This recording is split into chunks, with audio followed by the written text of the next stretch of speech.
How's that? Better. We're in business. Okay.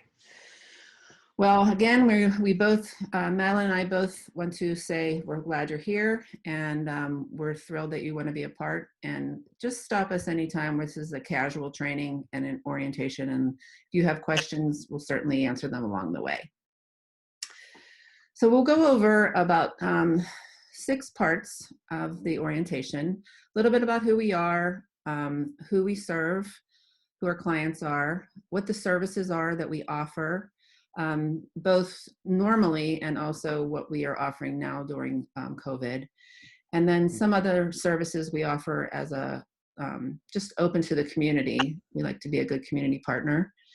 And then Madeline will go over some of our policies and procedures to help guide you as you start your volunteering. And then we'll just discuss a little bit about the volunteer application at the end. So who are we and what do we do? So Neighbors Who Care was established actually this was our 25th anniversary year. We were founded in '95 by a group of Sun Lakes Interfaith Council members.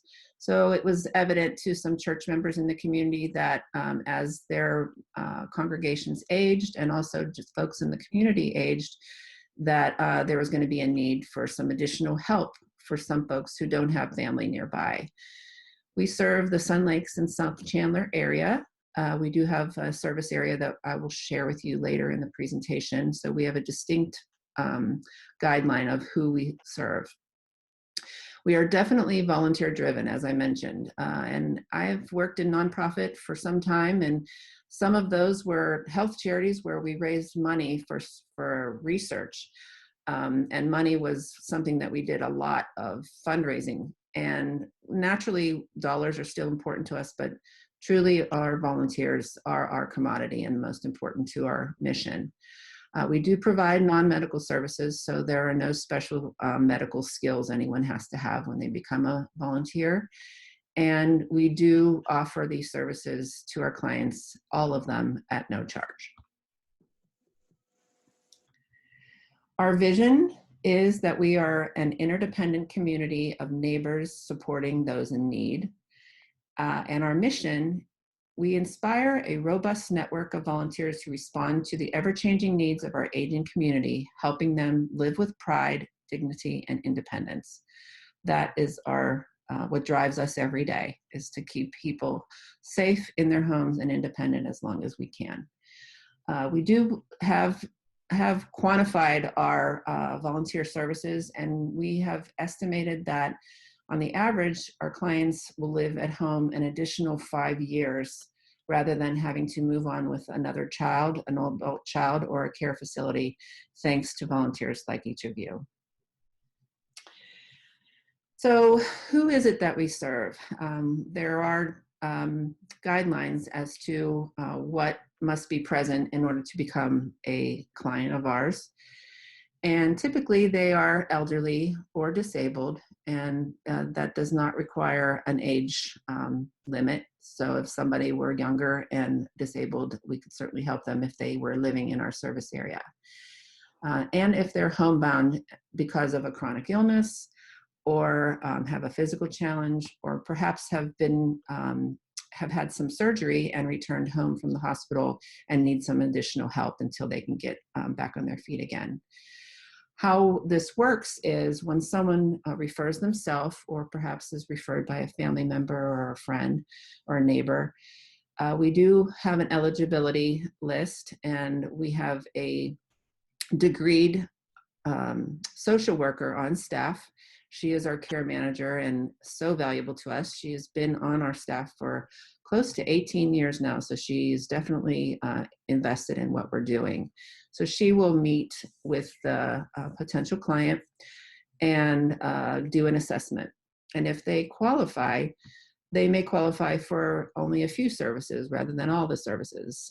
So if somebody has the ability to drive and is has a vehicle and is okay, they would not qualify for transportation unless their situation changed, just to give you an idea. So it's not kind of a paintbrush that we paint the entire client with that they receive every service. So all services are provided at no charge, as I mentioned before, by volunteers.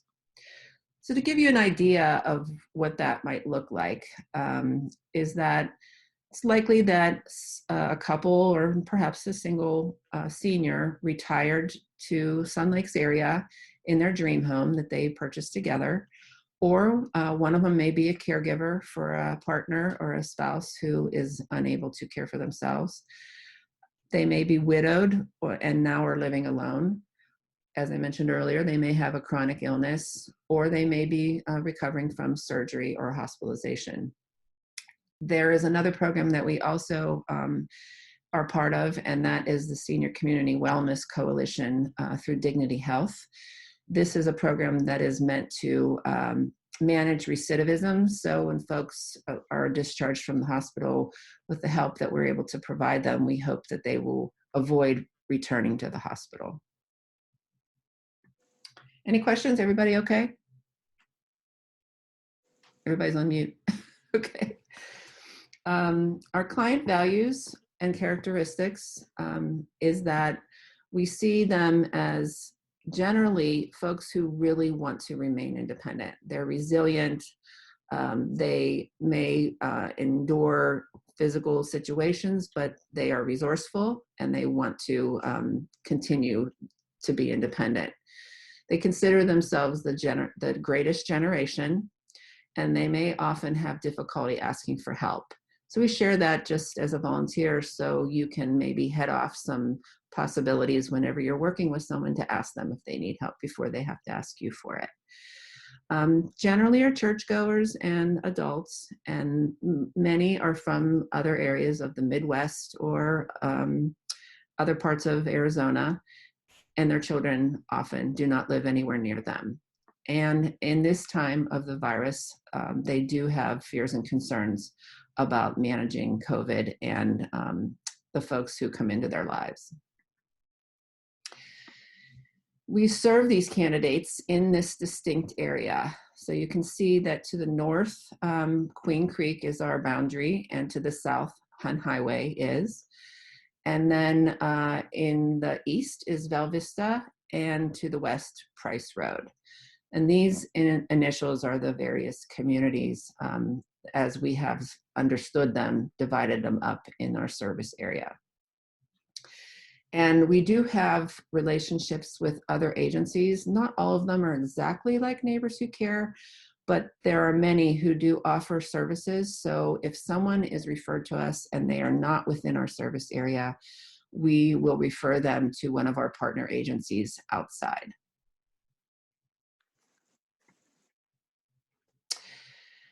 So our client services, what do they look like? We'll go over some of them as we know them now during COVID, and then others that we will resume when things return to what we know as a new normal, I guess. So because of COVID, we wanted to protect the safety of our volunteers and our clients, and so we have made decisions to limit certain service offerings. We do supply, and this is likely our greatest need, is transportation to important medical appointments. This is something we are still doing, and if any of you are interested in this, we would be extremely grateful because, as I mentioned, it is one of our highest needs. Another is grocery and prescription shopping and delivery. In the past, we have a van, and we would have the van travel to Safeway, Bashas'. And in this time of COVID, we have switched that so that our clients supply a shopping list and form of payment, and then our volunteers will go and do the shopping and prescription pickup for them. Dinner delivery is a service that we are still offering, and it is something that we're really proud of. It's a way for us to once someone is approved to be on the dinner delivery client list, our volunteers will shop, or we will arrange dinner at various places throughout the week and deliver it to them.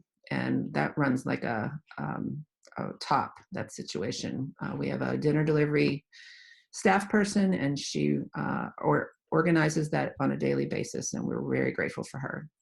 Reassurance calling is where we will have our volunteers call in to clients and just check on them and have a friendly conversation. See how they're doing, see if there's any current needs, maybe just have a conversation to see if maybe something comes up, they're acting a little strange or maybe saying something different. That's an important service that we offer. And then we also do dialysis, runs to dialysis, and those are, as you can imagine, on a weekly basis, someone goes like the same day and time each week. Those volunteer job descriptions are in your handbook, and if you haven't printed that out or taken a look at it, you may want to do that before you have a meeting with our office manager to make the decision of what type of activities you want to do. These are services that we have put on hold generally during COVID. Friendly visiting is similar to the phone calls for reassurance, but they are in person. We just didn't want our volunteers to feel uncomfortable, nor our clients to invite someone else into their home. Some minor home repairs or lockbox installation, those things we're not doing right now. And if someone has a serious or urgent need, then we have basically punted and figured out a way to help them. But we're not advertising that as a way to help at this time. Business assistance and advocacy is when folks are having problems, perhaps with credit, banking, tax questions, or just letters that sometimes folks get and don't really understand. We can help with that. And we've been doing that remotely, and we'll resume doing that when things return to normal. Again, welfare visits, similar to friendly visiting. Caregiver relief and respite is probably the most heartbreaking service that we are unable to do 100% at this time. This is where volunteers will go and stay with the partner as the caregiver goes and either has services they need, doctor's appointments, or just some time away. We're not able to do this in the same way that we had before, and so we're looking forward to being able to return to normal with that. It's heartbreaking that caregivers are unable to get out. And then office and computer help, and events and marketing help. Those are other jobs that, and if anybody wants to help with marketing, I'm always still looking for marketing help. Part 4, what do we do for the community who are not in a position to use our services as a client? We have a caregiver support group that is done by our social worker, Bonnie. She conducts that every Monday from 1 to 3, and right now we're doing that on Zoom. Other times of the year, it was held in the church, but right now we're doing that in Zoom, and it's moving along well. We have referral information, so any senior, maybe someone who is moved to the Sun Lakes area and is unsure of services that they can trust, we have relationships with a lot of professional service providers in the area and other partner agencies, and we consider ourselves a referral source as well as a resource source. We do have strong agency alliances in the Sun Lakes area, as well as in Chandler and around the state of Arizona. And those allow us to be advocates for our clients as they age, as well as for new clients and in the future for our agency. We have in the past participated and sponsored some events to just meet the community and let the community know what we offer, who we are, and hopefully maybe introduce them to volunteering. We have done a fall fair in the past, usually to celebrate when folks return, the snowbirds return after the hot summer. A holiday concert, which has been a fundraiser, as well as just an event for the community, and other events. So we'll resume those as well when things return. Quarterly newsletter we have put out, and it is mailed at this time. And then we also are doing an e-newsletter on the months that the quarterly newsletter is not printed. We offer an AARP driver safety program once a month, and also a monthly golf cart and automobile check. So seniors can have their golf cart checked out, make sure if something doesn't feel right about it, make sure it's safe. And with that, I'll pass it to Madeline. Okay, we're going to talk about policies and procedures. There aren't a lot that you have to remember, but there are some that are very important to us, and I know you'd like to know about them. So we'll start with those. First of all, okay, there we go. First of all, the way we ask you to do something is you will get a call from our office, and all of our callers generally are volunteers calling you and asking you if you can meet this client's need. You have a choice of saying yes or no. And if you say no, we'll definitely call you again. So don't feel badly about that. But please say yes as many times as you can. So let's assume that you accept. The next thing you would do is to call the client as soon as possible after accepting that service opportunity. And we say that because sometimes they're afraid if you don't call them quickly after you accept that they don't have a driver or their driver has forgotten. So that's really important to call them. Then the other thing is to call them the night before, because that's when they may have forgotten. And so you're just a little reminder. So they do get 2 calls from you, and that's the way we keep it all running real smoothly. If there's ever any discrepancy between what they say they think they're going to be doing with you and what you think you're going to be doing, please call the office back, and the office will troubleshoot those things. That's where it makes it easy for you. After you have finished doing what you're doing, we would ask you to please log or report your time and miles. This is so important to us because it's the grantors, when we write grants, want to know what kind of support do we have. And all of these time and miles convert to, that's like an in-kind service that converts to dollars. And we can show them the kind of support we have in the community. The other thing is, remember when you're logging your miles, it's from when you start from your home and then until you get back home. People have often asked that question. We did talk about if you're unable to fulfill. Let's say though that you have accepted and now you can't do it. You're sick or you've got to go out of town, whatever. Then please call the office, and again, we will get you that substitute.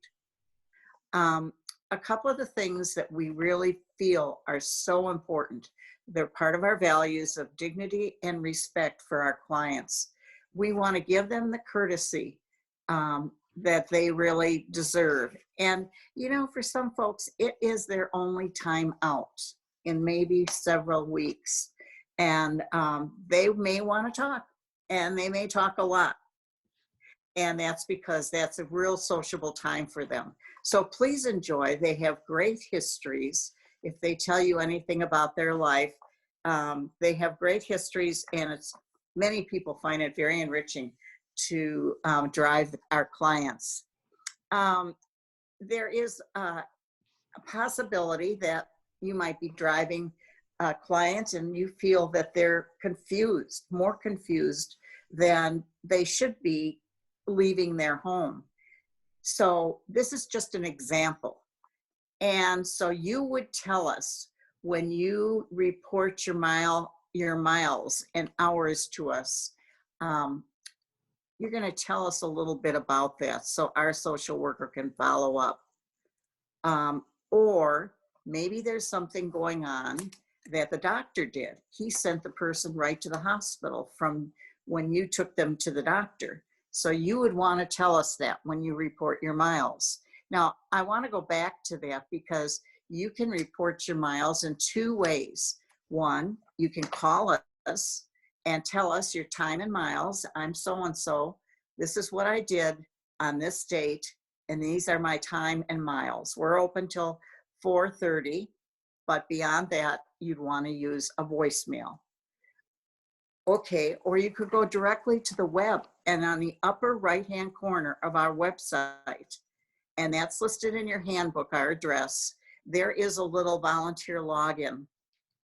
And you can click on that and it'll take you to a place that you can very quickly enter that same information. And again, there is a room there that you can leave a comment if you feel it's necessary. Let's see here. All right, so one of the things we want to guarantee is that you're happy with what you're doing. We are a very flexible organization. And so the courtesy that people give you and the respect and dignity are very important to us. And we do have a grievance procedure. If you have talked to the person that you're working for, the staff member, and you can't work it out, please see us for the grievance procedure. And then you'll be talking to Cheryl. However, we haven't had a lot of those, but we do want to be sure that you know that it's there.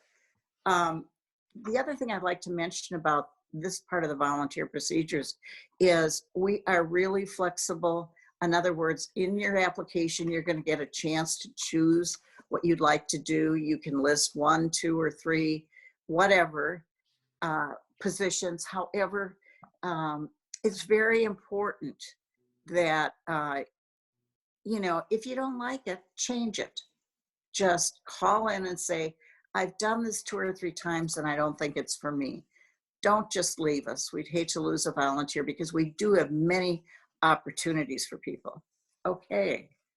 Oh, there's one last thing I want to mention. Let's just say somebody would leave your car, you were driving, and this is my role is to help you with the what ifs. You were driving and you stopped, person was starting to get out to go to wherever you're taking them, and they stubbed their toe on the curb or whatever, and they're sitting on the sidewalk.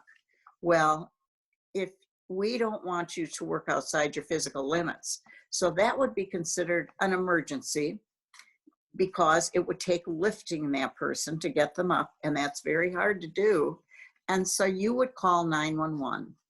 If you don't have the normal strength to lift someone up, you would definitely call 911. And the fire department knows us, and they would come, and you just tell the person who answers that it's Neighbors Who Care and this person has had a soft fall, it's not an urgent, and they'll come and lift that person up. I know that when my husband was ill, he fell out of bed about 4 times. I mean, we didn't have our hospital bed yet, and I could not get him up.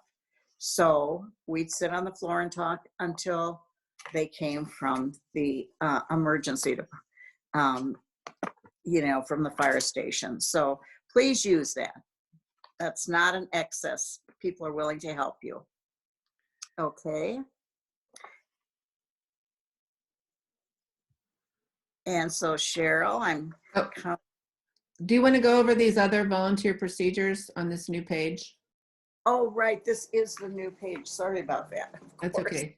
I thought that emergency was part of the old page. I thought you did. That's why I mentioned it. I get all, you know, caught up in what I'm saying. Me too. Of course I do. We know, because we talked about it, that the assessment by the Neighbors Who Care case manager is Bonnie, a certified social worker. So when people say, well, who qualifies? Well, you can tell them that we have a social worker who goes out and sees that person or talks to them on the phone and looks at whether what we have to offer and what they need is a good match. If they're looking for medical services, it's not us, but she can refer them to various services. We also are very interested in legal protection for the vulnerable. And this is just like the school children are protected. Vulnerable older adults need that same protection. So we do a background check of our volunteers. It's only a level 1, but it is a background check, and you'll see that when Cheryl shares that information with you. We also wear a name tag, and we always have that name tag on when we're working with our client so they know we are who we say we are. We also do an assessment with the volunteer who wants to join us. And this is to match, are you signing up for something you'd like to do? And can we give you a good match? And the answer is yes, but we want to be sure it's not something you're just getting into, but rather something you really want to do. So we do have an interview where you take your information from your volunteer application and talk it over. We also have that photo ID opportunity, which there was information in your packet about that, plus insurance coverage. Now, by this I mean whether you drive or not for us, please bring into us with your application a copy of your driver's license, the first page of your policy, your auto policy, and that's your declaration page, which lists your type of coverage, and your insurance card. We keep copies of that on file, and so that we can also, that's another way for us to check identity. If you're offered an opportunity by the client to take some money, for example, they say, oh, please, let me give you money for what you're doing. We don't do that. Everything we do is free. However, if they want to donate money, then please direct them to Neighbors Who Care. Also,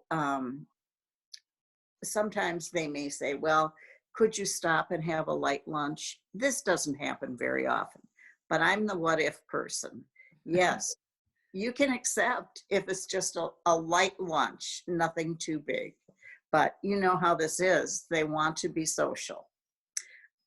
So we've talked a little bit about protecting the volunteer. And another way to protect our clients is, protecting the client. And another way to do that is through confidentiality.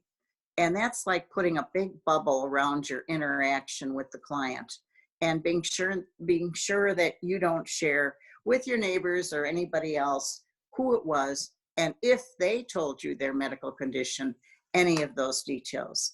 Those are private and confidential and part of the interaction you have with the client. Some of the things we don't do is we try not to wear strong fragrances because people are allergic. If we're shopping for them, we cannot buy alcohol or tobacco for them. You can buy a lottery ticket though. Well, that's true. And I could just try and figure that one out. Yes, right. And we also don't sell things to them, like our grandchildren's or our children's Girl Scout cookies. So that's one thing. And then the other things we don't do are give them financial advice. Remember, we said we can do some of that business work for them.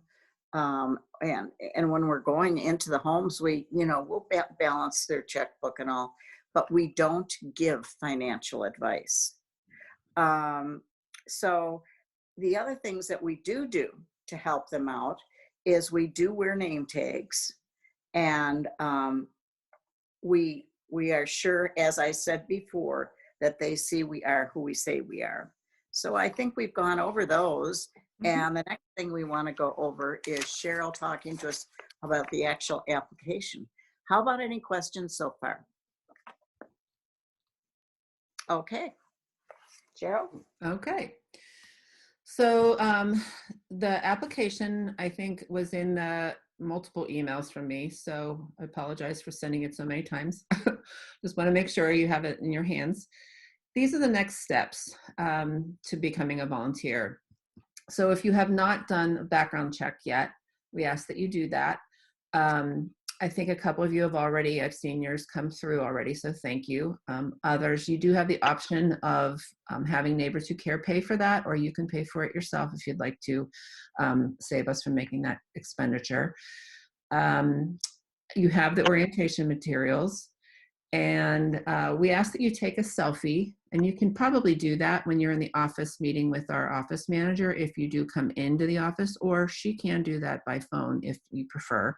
And her name is Verna, and she's our office manager, and works with scheduling all of our volunteers as well. And she is has a history with us and is a great resource for you when you come in to meet with us to find out what you'd like to do.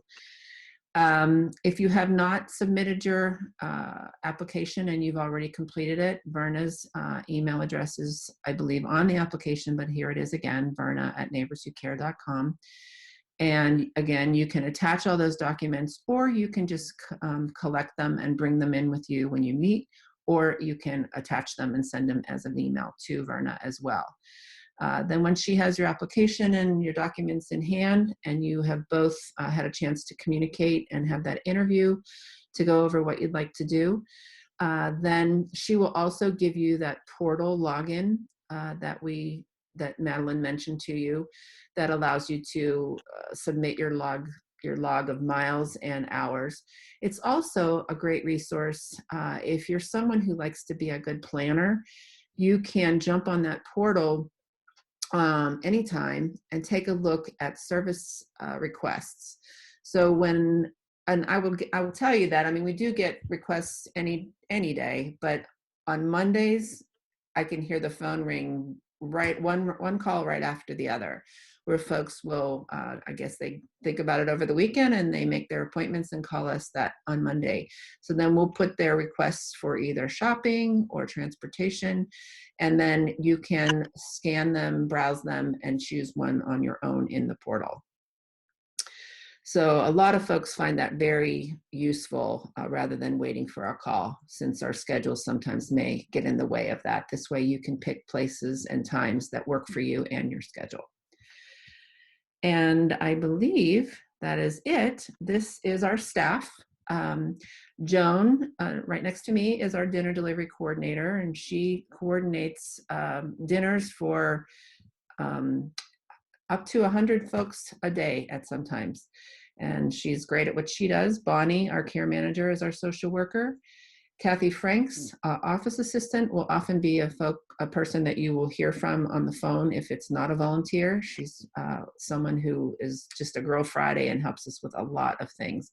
And Verna, our administrative director, is the individual that you will be meeting with either by phone or in person to choose your volunteer opportunities. This is our board.